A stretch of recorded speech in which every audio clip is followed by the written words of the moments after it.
Cosa Vostra. Là, aujourd'hui, on voit bien que Vinted explose. La France est le premier marché pour Vinted, donc c'est juste énorme. Et aujourd'hui, la seconde main, on dit même que la seconde main va dépasser le marché du neuf d'ici à 2028. Donc non, les gens n'ont pas peur de racheter de la seconde main. C'est pas tant ça. Le frein que j'ai aujourd'hui, c'est plus sur les tâches.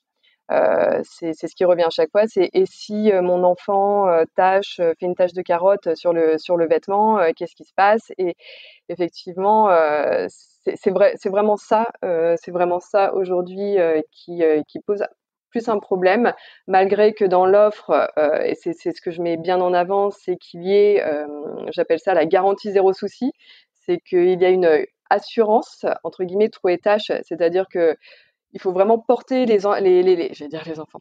Il faut vraiment porter les vêtements comme si c'était les vôtres. Et finalement, effectivement, s'il y a une petite tache de carotte ou une trace d'herbe sur le pantalon, c'est pas grave.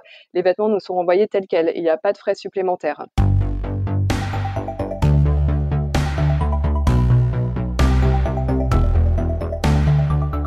Bonjour, vous êtes sur le point d'écouter un nouvel épisode du Panier, le podcast e-commerce dans lequel on décortique les recettes gagnantes des acteurs du commerce en ligne. Mon objectif est de dénicher avec vous les meilleurs conseils et retours d'expérience pour se lancer et progresser dans la vente en ligne. Acquisition, parcours client, outils, plantage, réussite, apprentissage, on abordera ici tous les sujets sans tabou. Je suis Laurent Kretz, cofondateur de Cosa Vostra, agence de conseil tech et créative. Avec la meilleure équipe du monde en conception, créa, dev et contenu, j'accompagne des boîtes de toute taille dans leur stratégie digitale. Contactez-moi sur lepanier@cosavostra.com, sur LinkedIn ou sur notre site cosavostra.com. Bonne écoute.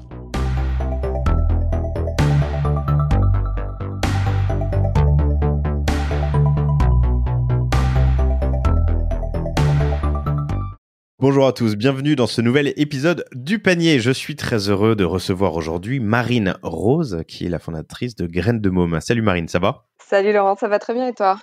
Très bien, je crois que tu n'es pas seule puisque tu es avec Cookie, ton petit chien qui a donné de la voix quand on préparait l'entretien. Donc chers auditeurs, il n'est pas impossible que Cookie intervienne et ponctue ce rendez-vous. On est... quand vous écouterez cet épisode, si vous l'écoutez dans le futur ou le jour de sa sortie, mi-août, sur un sujet qui m'intéresse énormément et qui m'a touché dans le passé, la fast fashion écolo. Graines de Môme est une plateforme d'achat et de location seconde main de vêtements pour enfants de 3 mois à 6 ans. Mais tu le diras mieux que moi et tu nous en diras plus, Marine, dans un instant. Moi, personnellement, j'ai 2 adorables gamines. Enfin, adorable, ça dépend des heures, mais de 3 ans et 5 ans. Et on se retrouve évidemment avec des cartons entiers de fringues qu'on nous donne, qu'on a acheté, qu'on nous a offert, qu'on accumule à droite à gauche, qu'on a essayé d'écouler plusieurs fois, alors sur Vinted, sur Le Bon Coin par pack entier, par pièce unique sur Vinted. Enfin bon, c'est toujours un enfer. Et surtout, c'est une réflexion qu'on se fait régulièrement. C'est quel impact pour l'environnement que toutes ces fringues qu'on va utiliser, ces chaussures qu'on utilise 3 mois, ces fringues qu'on utilise 3 mois, 6 mois avant de les revendre, donner, jeter. Enfin bref, on n'a jamais rien jeté d'ailleurs. On est quand même responsable de ce point de vue-là, mais c'est bien la mission de Graines de Môme que Marine, tu vas nous présenter dans une seconde. Donc je suis très heureux de te recevoir. Bienvenue. Tu vas bien ? Ouais, je te remercie. Merci de m'accueillir sur mon premier podcast. Donc félicitations. Donc c'est top. Cookie est sous contrôle ? Cookie est sous contrôle, c'est tout bon. Formidable. Graines de Môme, c'est tout jeune. Tu as lancé en janvier, juste avant le Covid, mais tu nous en diras plus dans un instant. Je voudrais me concentrer sur la genèse et tout ce que tu as fait pour préparer ce lancement, puisque c'est un peu un côté place de marché et un autre où tu es distributrice. Je voudrais justement parler de ta distribution et de ce que tu vas mettre en place dans les prochains temps, et comprendre comment tu alimentes, disons, ton offre, et comment tu as allumé la flamme de ta demande. C'était poétique. Merci d'avoir accepté cette invitation. C'est quoi Graines de Môme ? Alors, Graines de Môme, c'est de l'achat seconde main et location de vêtements pour enfants. Donc, de 3 mois à 3 ans. Et on est en train de s'ouvrir aux 6 ans. Voilà, donc c'est comme j'adore l'appeler, la fast fashion écolo, parce que pour moi, finalement, la location et l'achat seconde main sont totalement complémentaires. l'achat écolo et la seconde main sont totalement complémentaires. C'est de la fast fashion écolo. Comment tu définis la fast fashion écolo ? La fast fashion écolo, en fait, l'idée, ce qui m'anime et pourquoi j'ai créé Graines de Môme, c'était effectivement de se dire qu'on achetait, on accumulait et un rythme qui était quand même assez effréné. Moi, la première, hein, je suis petite fille d'un papa commerçant qui travaille dans le prêt-à-porter. Et finalement, tu te retrouves très rapidement avec un dressing qui est plein à craquer, tu sais jamais quoi mettre et puis pareil pour les enfants finalement, dès leur première année, c'est 4 dressings qu'il faut renouveler, donc on achète, on accumule et c'est là, on se dit: «Mais zut, c'est pas possible» quand on sait effectivement à quel point, ça pollue de produire un vêtement ou donc l'idée c'est de pouvoir, pas arrêter, parce qu'on continuera d'acheter du neuf, mais en tout cas de proposer une alternative finalement, à l'achat du neuf. Donc c'est pour ça que j'ai trouvé que le slogan, fast fashion écolo, parce que c'est pouvoir se faire plaisir aussi avec, de jolies pièces, parce que finalement consommer, écologique, c'est pas forcément, mettre de côté les tendances. C'est vraiment ce que j'essaye aussi de mettre en avant. Donc, c'est pouvoir se faire plaisir avec de jolies pièces, de marques françaises, de créateurs, et du coup à prix plus abordable et en optant pour un mode de consommation plus écolo. Voilà. D'accord, tu nous expliqueras comment ça marche dans un instant, mais moi ce que je voudrais revenir un peu sur la genèse. C'est ta première boîte. C'est ça. Et avant, tu étais dans un domaine complètement C'est ça, autre. oui. Ouais. Je travaillais dans la banque, donc en banque privée. Donc clairement, j'avais une formation, finance, gestion de patrimoine et du coup, je pense que j'avais, cette fibre entrepreneuriale qui, à l'intérieur puisque, comme je l'ai dit précédemment, mon papa était commerçant, mes grands-parents, étaient pâtissiers, les frères et sœurs de mes parents sont commerçants, donc de mon père, pardon.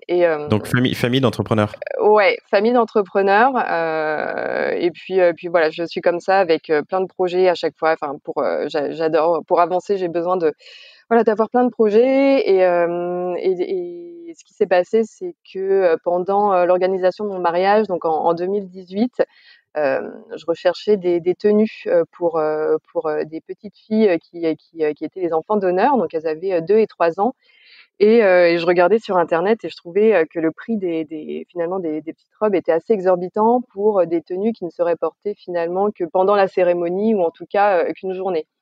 Et c'est là que je me suis dit, que pouvoir louer, des tenues, voilà, et se faire plaisir avec de jolies tenues ça aurait été cool à ce moment-là. Et j'ai commencé à regarder sur internet, pas forcément d'offres et donc l'idée a fait, son petit bonhomme de chemin et voilà, en allant un petit peu plus loin, je me suis dit que finalement pour les enfants, ça avait du sens aussi de proposer de la location, sur des tenues du quotidien.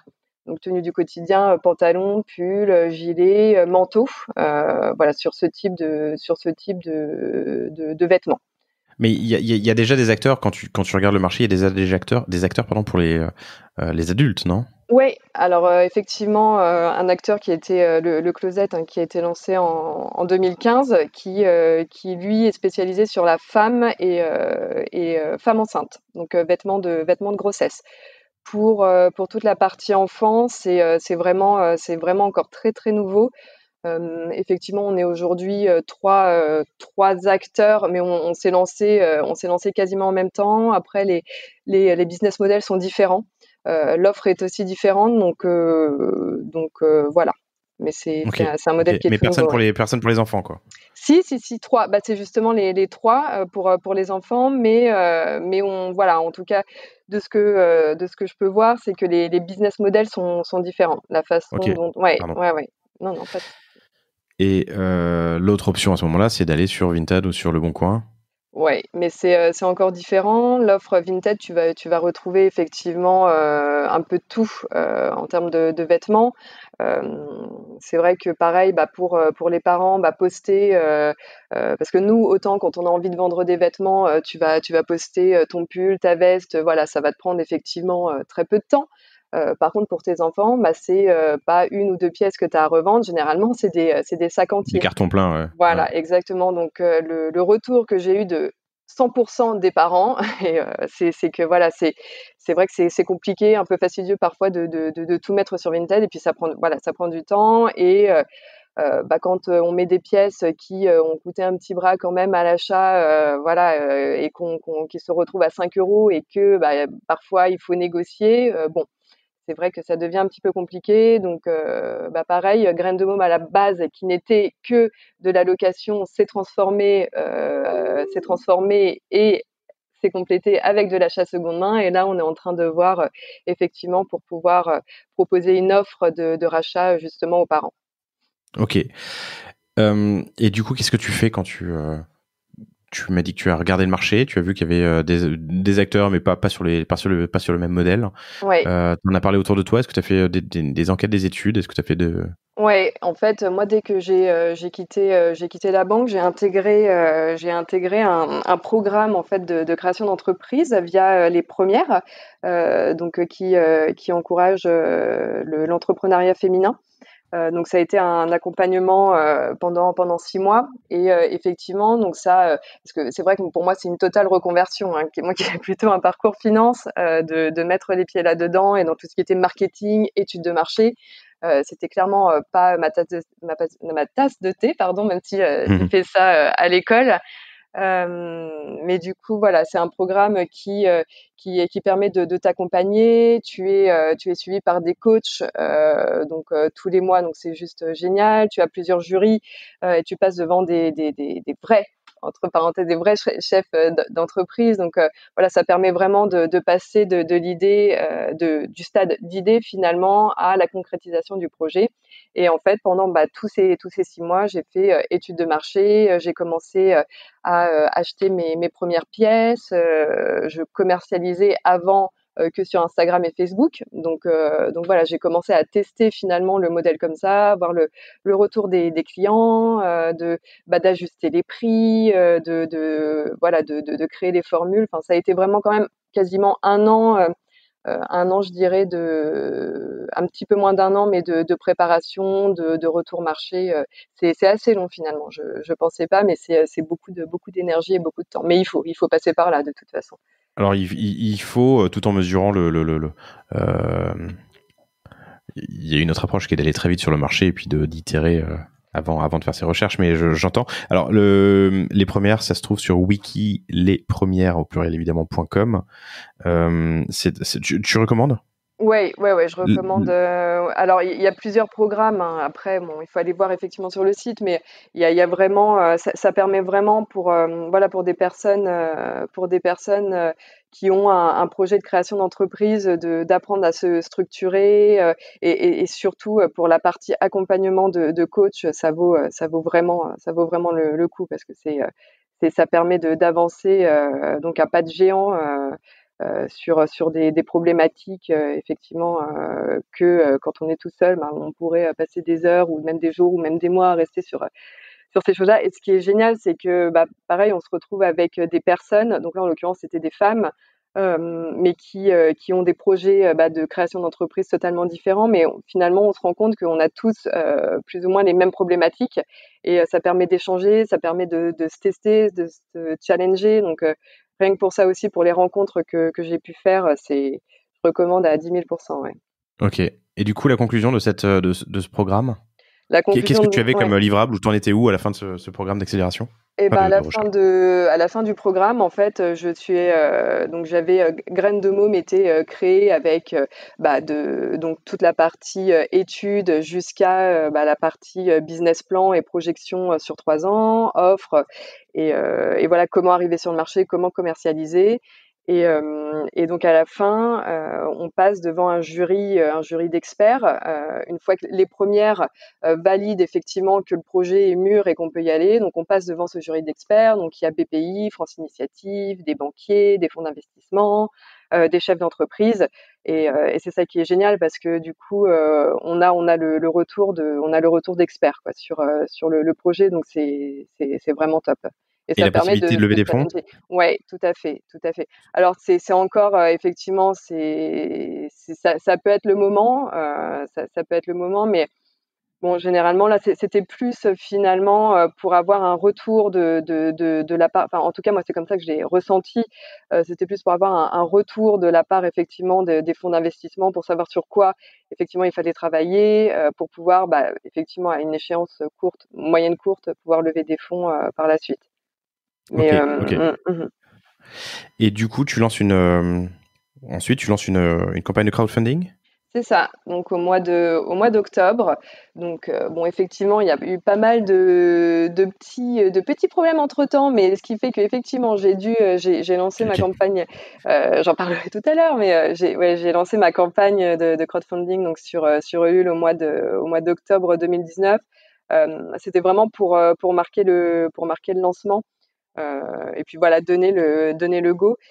Et donc c'est une campagne qui a duré 45 jours et qui s'est terminée juste avant les vacances de Noël et qui a bien fonctionné parce qu'on a été financé à hauteur de 117%. Donc ce qui était plutôt très bien. En tout cas, l'objectif a été rempli Tu as dit et voilà. 117, hein? Ouais, ouais, ouais. Pas de... Ok, ouais. Et donc voilà, donc c'était une bonne première immersion. En tout cas, ça a été assez sportif, mais ça a été super intense et super, comment dire, ouais, c'était 2 mois intenses, mais ça valait le coup aussi.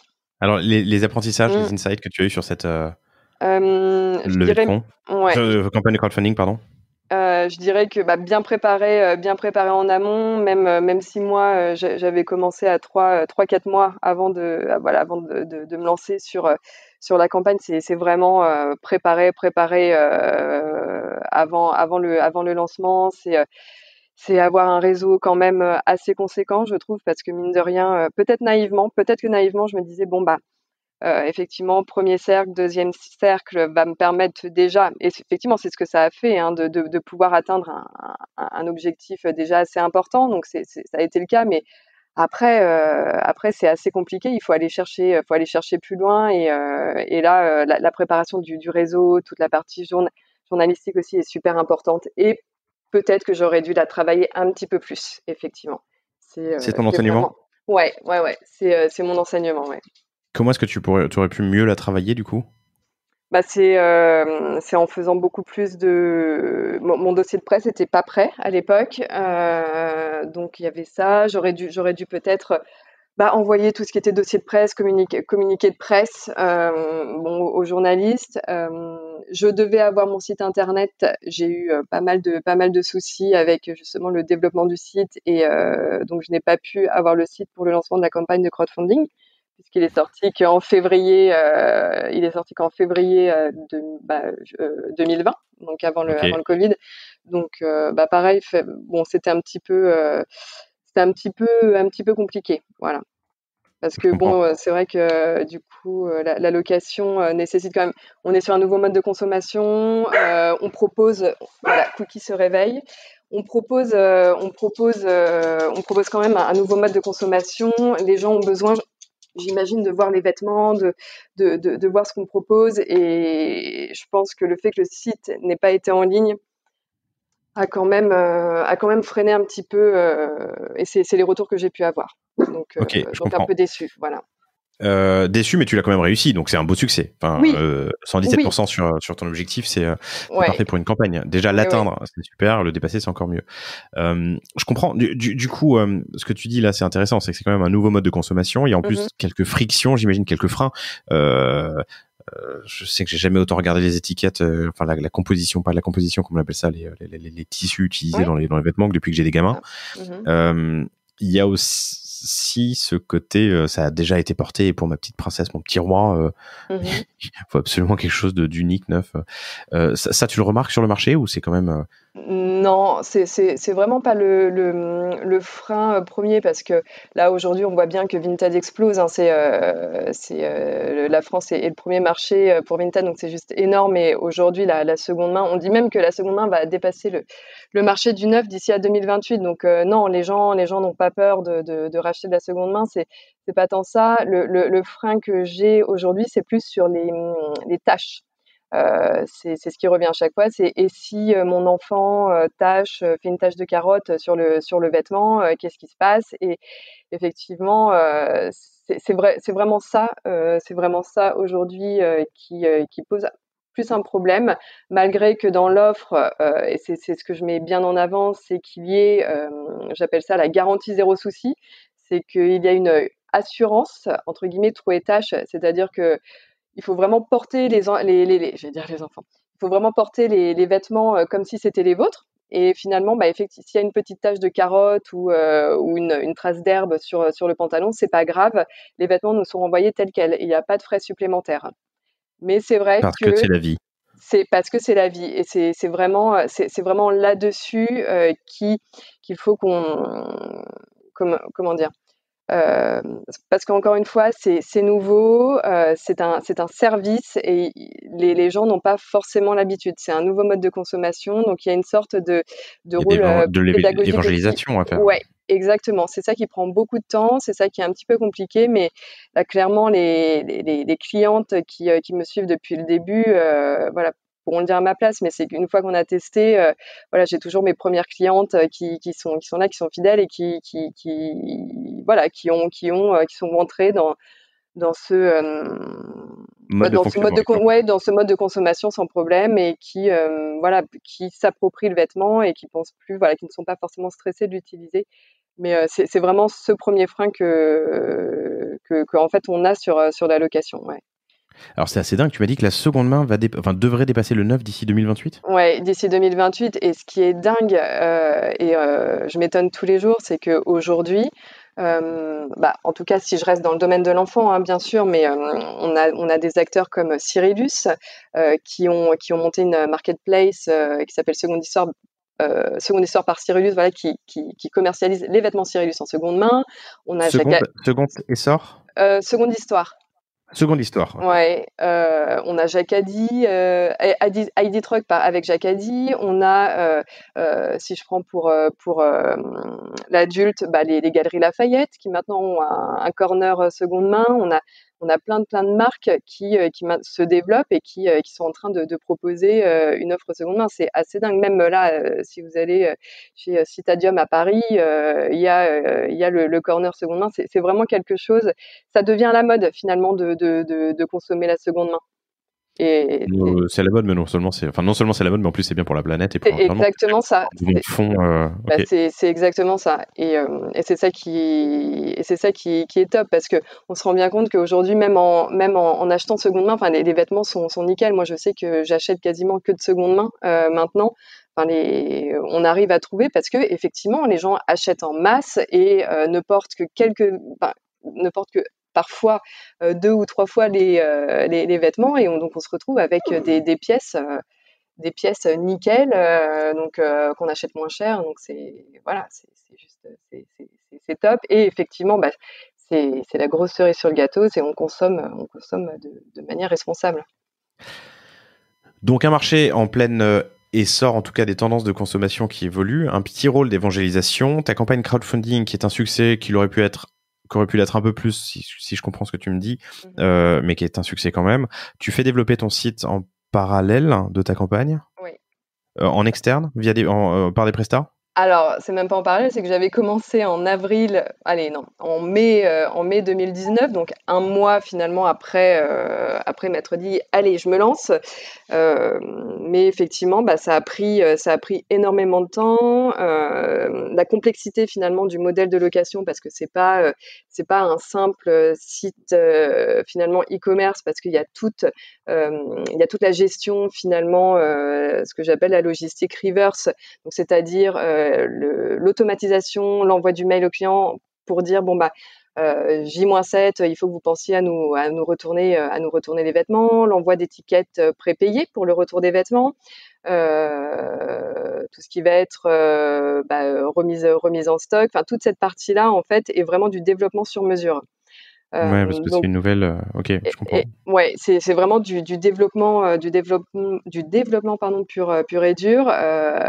Si tu ajoutes à ça le fait que moi je n'avais à la base aucune connaissance sur tout ce qui était développement, donc quand tu te retrouves à devoir faire un cahier des charges et que finalement la première idée que tu avais de ton business évolue finalement tous les jours ou même toutes les semaines, il faut pouvoir voilà être assez agile et tout ça couplé fait que il y a eu des soucis sur la livraison et que j'ai dû changer de développeur au mois de septembre. Donc juste avant un mois avant la campagne de crowdfunding. Donc c'est ça. T'as géré toi-même ta gestion de projet? Enfin, c'est un métier, tu vois, de faire la conception d'un site, Ouais, mais un autre que celui d'exprimer un besoin. ouais, ouais, ouais. Et malheureusement, l'accompagnement n'a pas été voilà ce qu'il aurait dû être aussi. Donc après, j'ai eu la chance de là, mon mari en parallèle qui travaillait dans la banque s'est rendu compte que quand il m'a vu galérer, on s'est dit effectivement il y a quelque chose à faire et donc et à arrêter la banque et à intégrer le wagon euh, pour justement apprendre à coder et faire des sites internet et pour pouvoir aussi proposer aux Attends, créateurs pardon, d'entreprises. Ouais, j'ai mal compris. Ton mari a quitté son job ouais, et a intégré ouais, le wagon. Le ouais, wagon, ouais, pour ceux qui ne connaissent pas, c'est une formation. ouais. Alors maintenant, je crois que c'est franchisé. Je ne veux pas dire de bêtises, mais je crois qu'il y Oui, en a c'est plusieurs ça, dizaines. tout à fait, ouais.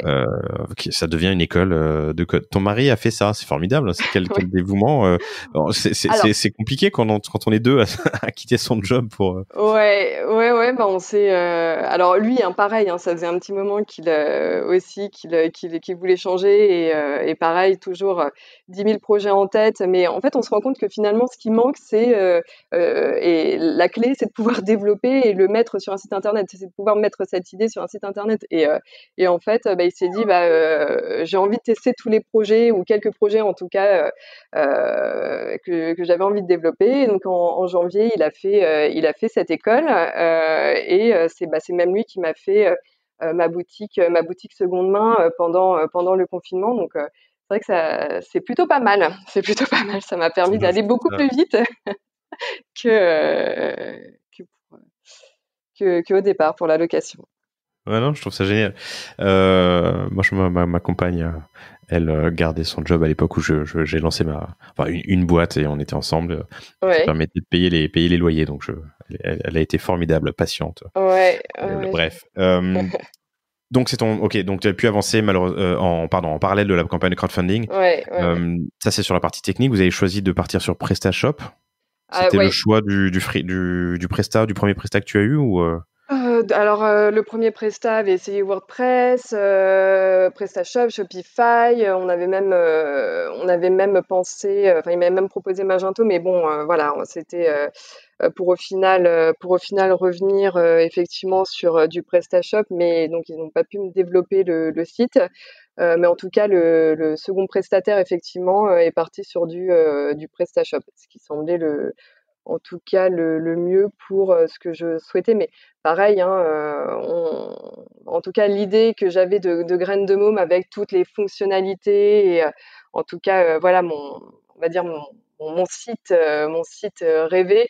Finalement, on reste aujourd'hui assez loin de ce que je voulais parce que on se retrouve avec des budgets qui grimpent vite au plafond et on est obligé de faire des croix sur pas mal de choses parce que et de partir avec une version simplifiée finalement et bon PrestaShop le permettait Ok. bon ça fait le boulot pour le moment, c'est très bien. Donc, la plateforme technique d'un côté, le crowdfunding pour lancer la machine Mmh. de l'autre. Mmh mh. Il y a un sujet qu'on n'a pas encore abordé, c'est l'offre. Pour Oui, commencer, pour pouvoir lancer Graines de Môme, il te faut des fringues oui. neuves à vendre ou de seconde main à récupérer. Comment est-ce que tu as organisé ta démarche? Alors, l'idée, de Graines de Môme, c'était vraiment et moi, c'est ce qui me tenait à cœur, c'est de proposer des marques, peu connues. Alors, quand je dis peu connues, c'est pas du Jacadi, Petit Bateau, en tout cas ce qu'on peut voir aujourd'hui sur le marché. C'était vraiment d'aller sélectionner des marques et des marques engagées, donc qui produisent effectivement avec des matières naturelles, des vêtements, ça va être du vêtement bio, donc du vêtement de qualité, qui va être produit en France ou en Europe, et surtout dans des conditions qui vont être respectueuses de l'humain et surtout de l'environnement. Bah, sur Instagram, c'est facile, hein, on s'abonne à pas mal de comptes, on regarde, surtout sur les comptes d'influenceuses. Voilà, dès que je voyais des petites tenues adorables, j'allais directement sur le compte de ces marques-là et je les contactais. Et puis voilà, j'ai fait une sélection comme ça. Donc là aujourd'hui, j'ai une douzaine de créateurs avec qui je travaille. Donc ça va être du risu risu. Donc par exemple Camille, elle fait fabriquer tous ses vêtements dans un petit atelier en Espagne de façon artisanale. Ça va être des vêtements qui sont intégralement bio. Elle a développé son propre jersey. Enfin, c'est des vêtements au toucher, c'est juste dingue. C'est des vêtements de qualité et j'ai beau les louer 6-7 fois, les vêtements ils reviennent nickel. Donc voilà, c'est ça. Mais du coup, toi, tu les achètes neufs ou tu les distribues? Quel est ton accord avec ces producteurs, ces designers, pardon? Et à la base, donc là, je les achète effectivement, je les achète neufs. L'idée étant, par la suite, de pouvoir effectivement, plus Graines de Môme grossira, de pouvoir négocier par la suite. Mais c'est vrai que pareil, quand on se lance, c'est très compliqué de pouvoir négocier quoi que ce soit, clairement. Donc c'est comme ça que moi j'ai commencé à constituer mon stock. C'est vraiment en passant par de l'achat, ouais. D'accord, donc tu les achètes et tu les mets en location ou en vente sur le... La vente, ça intervient par la suite après qu'ils aient été portés. Voilà, après qu'il y ait eu effectivement X location du vêtement. Parce il faut vraiment que je reste effectivement dans cette démarche de seconde main. Donc si le vêtement n'a été loué qu'une fois, pour moi, ça n'a pas forcément d'intérêt. Donc généralement, je le mets à l'achat seconde main au bout à partir en tout cas de la 4e location. 4e location. Et t'as pas encore de durée moyenne, mais t'as une idée de marché de cette durée de location? C'est-à-dire... J'imagine qu'une jolie robe, on va la louer pour une occasion spéciale et puis la renvoyer. Mais on peut aussi louer des vêtements pour les 3 à 6 mois, puis 6 à 12 et ainsi de suite. Ce que j'ai fait justement cette année de test, comme je l'expliquais tout à l'heure, m'a vraiment permis d'affiner l'offre. C'est-à-dire que aujourd'hui, avec Graines de Môme, tu loues soit 3 ou 5 vêtements pour une durée de 1 mois ou 2 mois. En fait, c'est sous forme de... Alors, j'aime pas dire le mot abonnement, mais en tout cas, ce sont des formules qui vont être donc sur le mois ou tous les 2 mois. Et donc, tu peux effectivement, si tu as envie de renouveler tous les mois la garde-robe de ton enfant avec de jolies pièces, tu peux effectivement... en fait, finalement, tu t'abonnes une fois et puis tous les mois, c'est un peu comme un Netflix, hein, finalement. Voilà, tu as ton abonnement, ou alors tu peux stopper. En fait, tu peux utiliser Graines de Môme juste pour 1 mois ou pour 2 mois. Si, par exemple, je pense par exemple, à Noël, j'ai eu énormément de parents qui ont sélectionné des petites robes pour le réveillon. Ça peut être vraiment ponctuel. Ou alors pour les mariages, ouais. Et du coup, ton modèle économique, c'est sur la durée? Il y a une variable sur la durée, je veux dire, ou c'est... C'est-à-dire, du coup, sur la durée du vêtement, sur la durée de location? Oui, ouais, tout à fait. Avec en fait, avec un nombre finalement de rotation du vêtement qui est là, tout mon business plan a été fait sur 4 rotations en fait. Il faut que le vêtement ait été loué plus de 4 fois pour que ce soit assez, pour que ce soit viable finalement. Pour que ce soit viable. Tu peux nous en dire un peu plus sur justement les tarifs ou le... Oui, alors en fait, donc j'ai aujourd'hui 4 formules. Donc la première formule, donc l'idée, tu sélectionnes 3 vêtements. Pour 1 mois, ça va être 35 €. Donc dans ces 35 €, il y a les 3 vêtements, l'aller-retour avec Colissimo. Donc ça veut dire que tu reçois les vêtements chez toi et tu les retournes depuis ta boîte aux lettres. Et on a la garantie 0 souci et le pressing écologique. C'est-à-dire que pareil, tu n'as pas besoin de laver les vêtements avant de me les renvoyer. En fait, tu n'as juste qu'à glisser les vêtements dans l'enveloppe et c'est moi qui m'occupe de tout par la suite. Donc ça, Ok. c'est la première formule sur un mois pour 3 vêtements. Tu peux aussi louer 5 vêtements pour un mois. Donc là, c'est 49 €. Et pareil, une autre formule c'est 3 vêtements pour 2 mois ou 5 vêtements pour 2 mois. Et là, on est à 49 et 69 €. D'accord, compris. Voilà. Et pareil, à la base, j'étais partie sur uniquement des formules mensuelles, mais j'ai eu énormément de retours clientes qui me disaient: «Mais pourquoi? Enfin, un mois, ça passe vite, on n'a pas le temps forcément de profiter des vêtements», et donc c'est pour ça que j'ai proposé les formules de mois qui, finalement marchent très bien, voire mieux que la formule mensuelle. Donc c'est En ça deux qui est mois, c'est à peu intéressant. près le. En plus, c'est un changement de taille, quoi.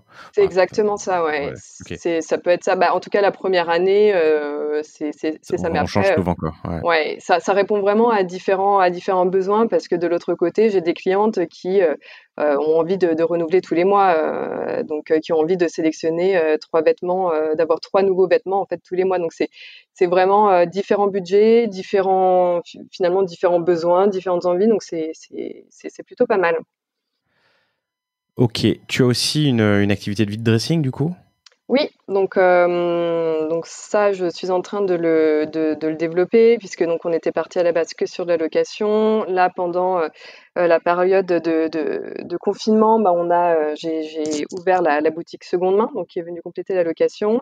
Et pareil, beaucoup de demandes de la part de parents qui ont des sacs entiers de vêtements chez eux.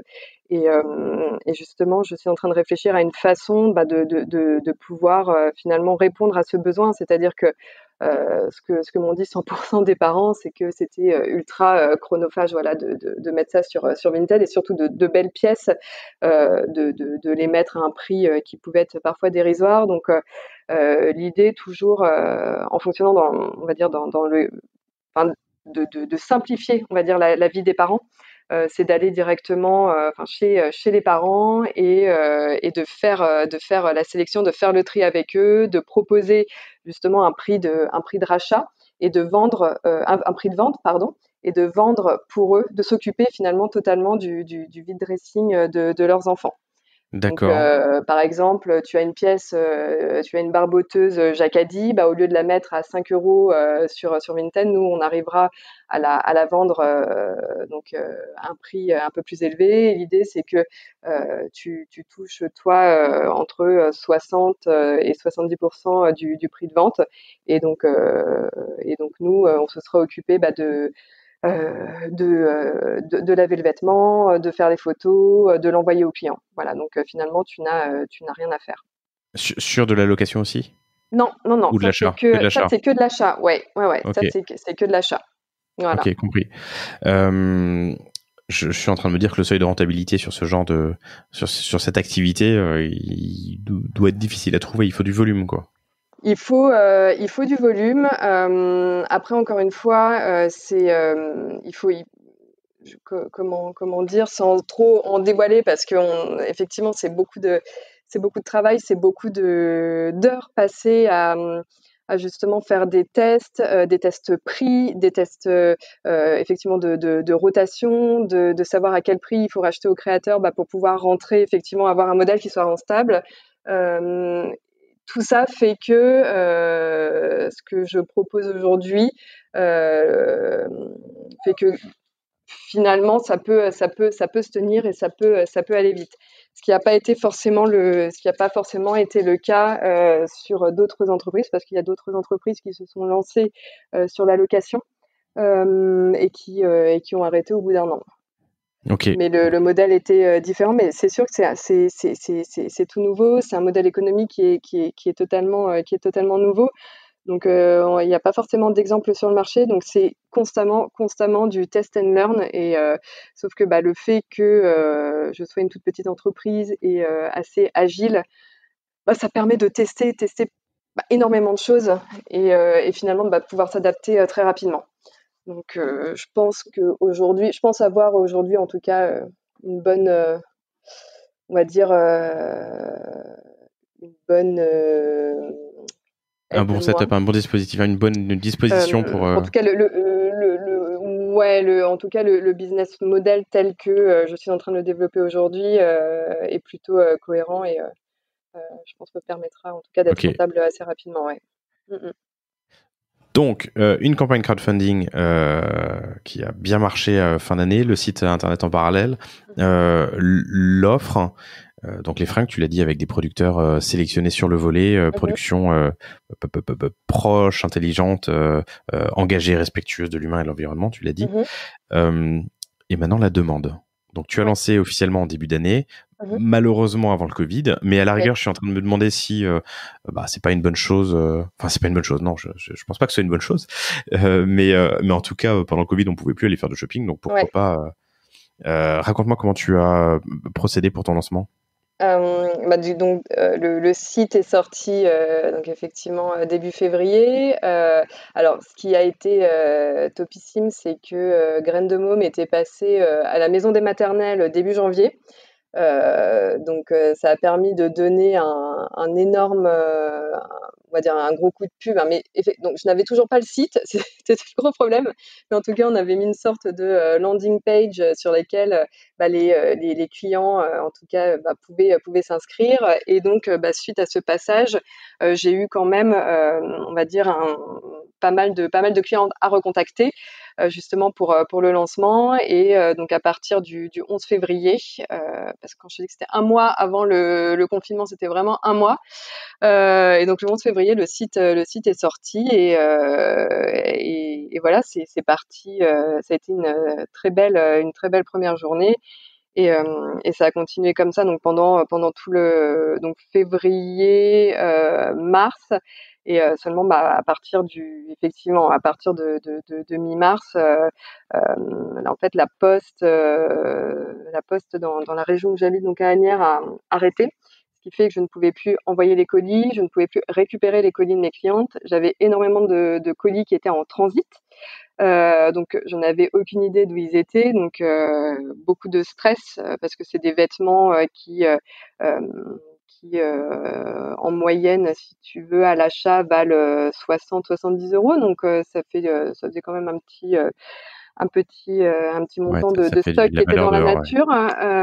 Donc coup de stress. Au début, je m'étais dit non, Marine, tu viens de te lancer, tu maintiens et en fait, je me suis dit que ça servait à rien, hein. Finalement, c'était donc j'ai décidé finalement en avril d'arrêter et alors ce qui m'a permis de pouvoir finalement refondre et retravailler tous les fondamentaux, toute l'offre, toute l'identité visuelle, puisque à la base Graines de Môme s'appelait Ecolibri. C'est le nom que j'avais trouvé.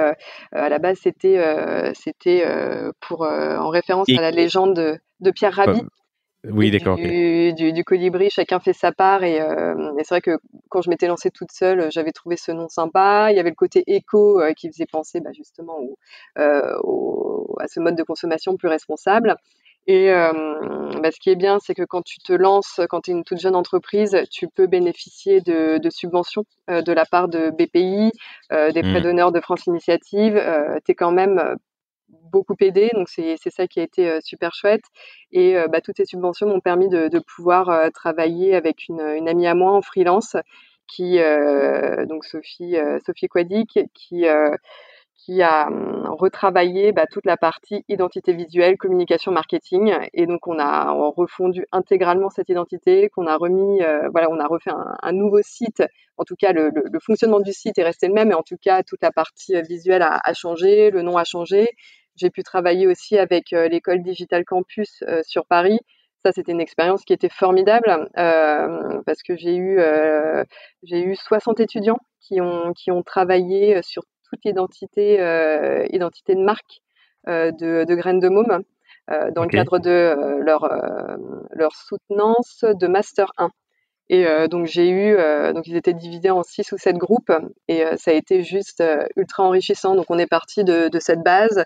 J'ai pu travailler aussi avec un graphiste parce que j'avais obtenu la subvention de BPI. Enfin, voilà, Tu peux nous donner alors peut-être pas la liste intégrale, mais de tête les subventions que tu as pu toucher? Ouais, alors j'ai eu donc BPI, j'ai eu la subvention French Tech. J'ai eu cette subvention-là. J'ai eu la subvention diagnostic design de BPI, donc pareil qui m'a permis de pouvoir travailler avec mon graphiste. Et j'ai eu, parce que je suis normande, et j'ai eu donc de l'agence développement Normandie la subvention Impulsion Conseil. Pour toute la partie finalement stratégie, pas opérationnelle, mais en tout cas stratégie et conseil. Voilà. Donc, tu t'es fait accompagner de pour obtenir ces subventions ou t'es allé les non, chercher toi-même? non, j'ai fait toute seule. Donc ça aussi, c'est énormément de travail. Avec le recul, est-ce que tu le recommandes? Oh oui, parce que finalement les pièces qui sont oui, parce qu'une fois qu'on a finalement tout son business plan, il suffit juste de défendre le projet et oui, non, c'est largement faisable oui, enfin je me dis c'est juste génial quand on se lance, on n'est pas au courant finalement, on n'est pas au fait de toutes ces possibilités pour être Oui, aidé. et il y a des sociétés dont c'est le métier d'aller chercher des subventions pour les startups. Exactement. Alors après, je sais que tu peux passer par ce type de société, tu as des commissions qui sont reversées. En tout cas, voilà, pour un début, je pense que c'est largement faisable. En tout cas, voilà, moi je l'ai fait moi-même. Mais c'est sûr que ce C'était pas type de insurmontable, quoi. société. Non, mais c'est du boulot, c'est du boulot. Donc, je pense qu'effectivement, à un moment où tu es déjà bien lancé, où tu dois aller lever des fonds ou chercher des business angels, là, je pense que effectivement, c'est carrément pertinent sur cette partie-là. Mais en tout cas, pour tout ce qui est subvention, BPI, tout ça, je pense que là, ça reste à la main. Et pareil, j'ai eu France Initiative. Donc ça, c'est plutôt prêt d'honneur. Hein. J'ai eu Initiative Calvados, complétée par Initiative Remarquable, parce que Graines de Môme a eu le label Remarquable. Donc ça, c'était plutôt pas mal. Ils viennent compléter finalement le prêt d'honneur de Initiative Calvados, qui est régionale, donc Initiative Remarquable et à échelle nationale, donc ils complètent à hauteur du même montant finalement de prêt d'honneur ce qu'on a pu t'attribuer au niveau régional. Donc voilà, ça fait quand même pas mal d'aides et de subventions. Donc ça a vraiment permis encore une fois, de pouvoir refondre intégralement parce que j'avais jamais eu forcément le temps. J'avais pas clairement les connaissances en tout cas ou l'expertise pour pouvoir, on va dire, pour pouvoir, comment dire, disons toute la partie communication et marketing était Ouais, le faire par, ouais. ouais. Donc ça et je vois le changement aujourd'hui, hein, encore une fois grâce à Sophie. Après ça a été effectivement un travail main dans la main, mais c'est vrai c'est grâce à elle si Graines de Môme, en tout cas le site, je l'assume beaucoup plus. Et je me souviens une petite anecdote, c'est que au mois de décembre, j'avais fait un pop-up store donc tourné autour de l'enfant, que des marques françaises, des petits créateurs. C'était à Marseille. Et finalement, j'avais monté mon stand et j'étais justement avec Sophie qui était venue m'aider. C'était 3 jours de pop-up. Et en fait, je regardais mon stand et je me suis dit, mais c'est pas moi.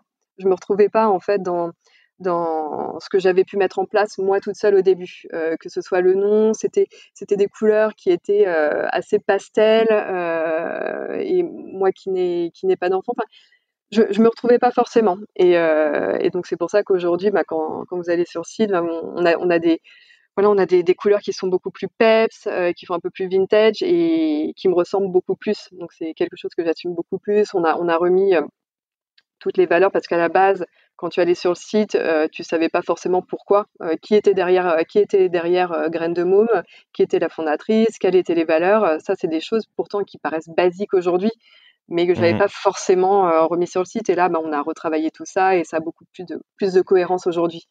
et en tout cas, tous les retours ont été bons. Donc, Alors, je rebondis sur le pop-up store. Est-ce que tu as prévu d'en faire d'autres?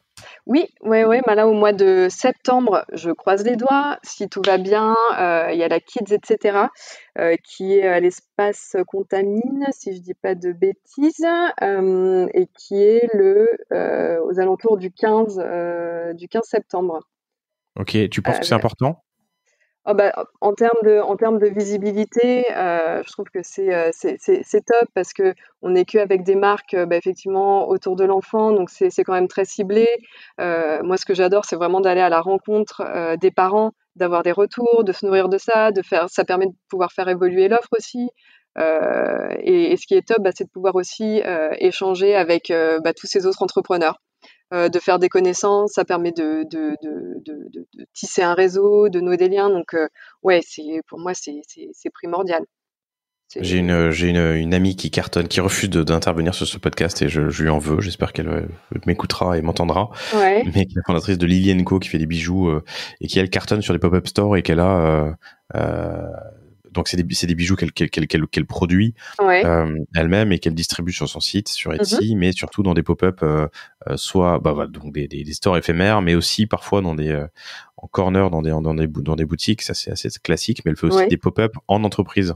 D'accord, oui. Ce qui est assez intéressant, tu vois. Elle va s'installer une après-midi, une soirée chez, je sais pas. D'ailleurs, je vais pas en citer, mais chez des boîtes et ça cartonne. Et j'imagine que dans ton domaine, de pouvoir toucher, voir les fringues et voir, contempler l'offre, en fait, ça peut être un critère, quoi. C'est ça, et c'est justement une thématique qu'on va tester. J'arrête pas de dire mais c'est, je pense qu'effectivement, je Ça, c'est un deviens, travers je finis par d'entrepreneur. être, ouais.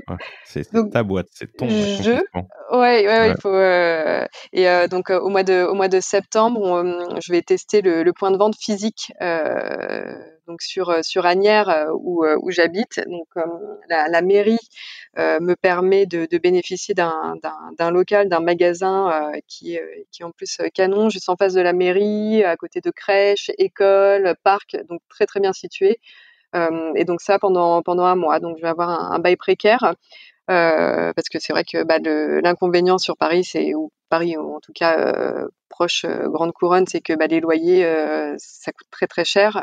Donc là, la mairie me permet d'avoir en tout cas un prix très intéressant.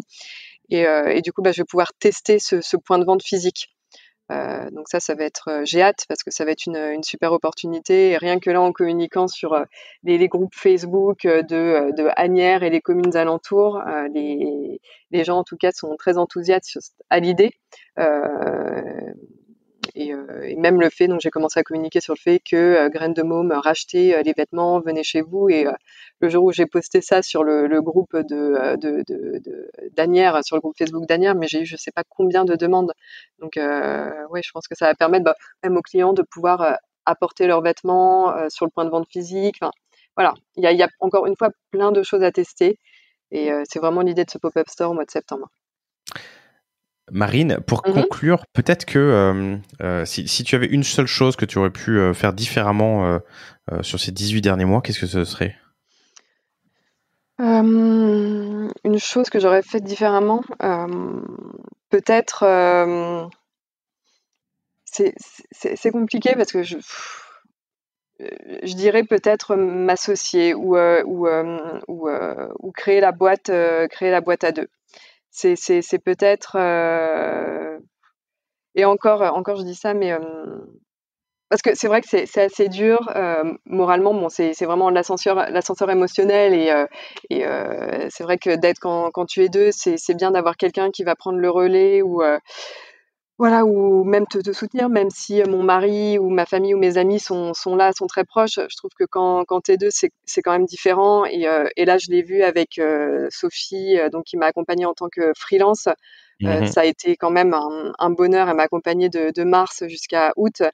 Enfin, ça m'a quand même changé la vie, et c'est quand même différent parce que bon, après c'est une amie, mais c'est vrai que j'ai pu me reposer sur elle, et je pense que ça m'a fait aussi aussi avancer. Et c'est peut-être ça. Et arrêter de c'est vrai que je suis quelqu'un qui fonce et qui regarde après, mais ça m'a permis aussi de peut-être de me canaliser un petit peu plus et voilà. Donc je me dis le côté d'être à deux sur un projet de création d'entreprise, c'est pas mal.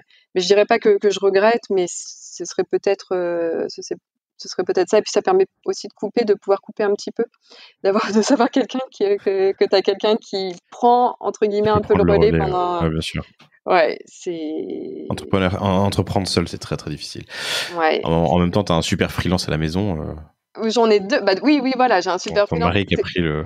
Pour le coup, je suis super bien entourée, donc c'est ça qui est. Non, enfin, et là, je me dis, mais quelle chance j'ai, parce que j'ai vraiment des personnes autour de moi, voilà, qui ont pu m'accompagner, que ce soit ma tante qui est avocate. Enfin, j'ai vraiment eu la chance d'être bien entourée, mais ouais, c'est vrai que là, je ressens finalement quand t'es seule, il y a une fatigue quand même, voilà, qui s'installe et c'est juste ça. C'est juste ça, mais sinon, enfin, c'est une chouette expérience. Enfin, je regrette pas du tout d'être partie et d'avoir créé ce que j'ai créé aujourd'hui, et je suis super fière finalement d'être arrivée jusque-là. Donc, super. Donc, voilà. Marine, merci infiniment d'avoir accepté l'invitation et merci à toi, nous raconter cette histoire. C'est un peu, c'est ce que je te disais en préparant cet épisode, mais dans le même genre, j'avais fait un épisode avec Déborah Janissek, la fondatrice de Dualist, qui fait des doudounes réversibles. Elle venait de lancer au moment où on a fait l'enregistrement. C'est un épisode qui est assez sympa, que je vous recommande, chers auditeurs, sur toute la préparation pré-lancement, tout ce qui se passe avant le premier jour, la mise en prod, la mise en ligne, la mise en rayon d'ailleurs aussi de tes produits. Donc merci infiniment d'avoir accepté l'invitation. Je te souhaite un bel été, surtout un beau développement sur ces prochains mois. Merci beaucoup. Merci et ravi d'avoir pu participer au panier. En tout cas, c'était super chouette. Avec grand plaisir. Merci à vous tous, chers auditeurs, et je vous dis à la semaine prochaine. Merci d'avoir écouté cet épisode du panier. J'espère qu'il vous a plu. Si c'est le cas, et même si ce n'est pas le cas, abonnez-vous pour ne rater aucun épisode. Parlez-en autour de vous et laissez-moi un commentaire sympathique sur Apple Podcast. C'est ce qui m'aide le plus à remonter dans les classements. N'hésitez pas non plus à le partager à chacun de vos contacts dans le business. Chaque nouvel auditeur intéressé est une victoire. Si vous avez besoin d'un accompagnement tech et créatif, que ce soit pour votre site internet, votre stratégie de contenu ou d'inbound marketing, n'hésitez pas à me contacter à l'adresse lepanier@causavostra.com. À bientôt.